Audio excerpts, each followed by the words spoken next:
Matt Stepp, Dave Campbell's Texas football back here at the Coastal Bend Coaches Association Clinic. Here with the head coach of the Ingleside Mustangs, Coach Travis Chrisman. Coach, I appreciate you taking a few minutes on a Saturday morning to chat with us. Oh, absolutely. Anytime I have a chance to talk to you, I'm going to take it. All right, Coach. First off, let's the clinic a little bit. Yep. You know, you're back home. You're an Ingleside alum, so you're in your old stomping grounds.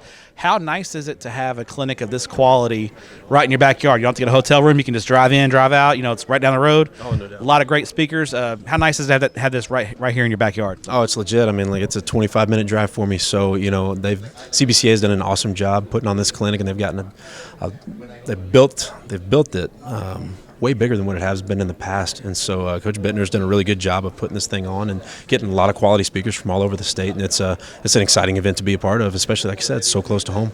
Any it's a great speaker list on the and not just football. There's track and volleyball going on as well. From a football standpoint, who are the guys? You know, obviously they're all great speakers. Any guys you got your eyes on? I'm interested. You're an offensive guy by trade. Do the offensive guys like to hear what the defensive guys are saying, or do you want to go hear other offensive guys talk? I usually go 50-50. So yeah, I'm going to go listen to Coach Gates here in a little bit from North Crowley. So I'm excited about that one. Listen to my guys from Bernie yesterday with Shay and Brett talk defense yesterday too, and then probably listening to Coach Dodge here in a little bit. I'll talk about some curl flap. There you go. All right. Now, first year at your alma mater, unbelievable year. You guys go 11-2, have a great year. Push to the third round of the playoffs.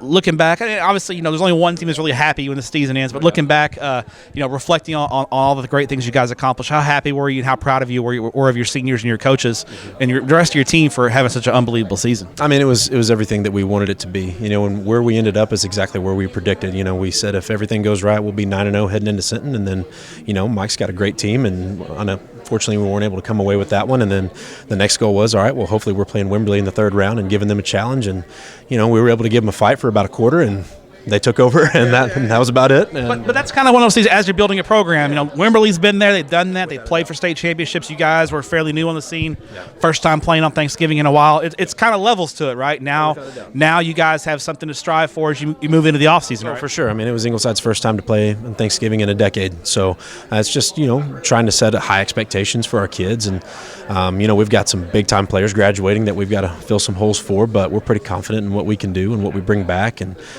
getting off season started right now, we're doing good things. You didn't petition the UIL for an extra year of eligibility for your quarterback and receiver, did you? I filed for him and our running back and our left tackles, and our right guard. So we've got a lot. Yeah, we've got some guys that we're definitely going to miss. And I guess the offseason, that's the focus, right? You're looking to come in. You got to some young guys step up and replace those guys, get bigger, stronger, faster.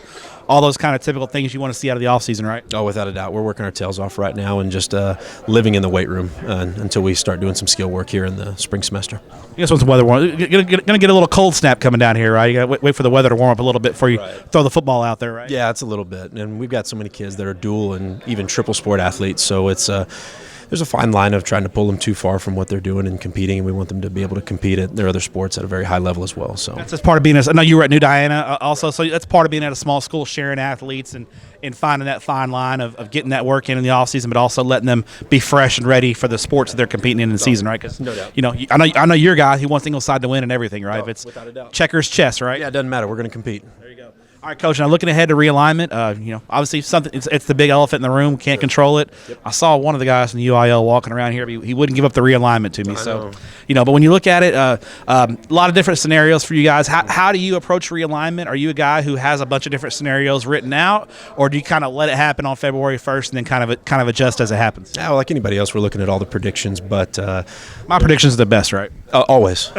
But there's only so much speculating, and I don't like to waste a whole lot of time speculating. So whatever's going to happen is going to happen, and we'll set our schedule, and we're going to go compete with whoever we draw in our district. There you go. Coach, appreciate your time. Let you get to the clinic. I know Coach Dodge is going to speak here in a little while. He was over there eating Whataburger just a minute ago. So Whataburger, get us a sponsorship. And Coach, appreciate your time. And we'll see you down the road and see you on the clinic circuit. Sounds good. Thank you.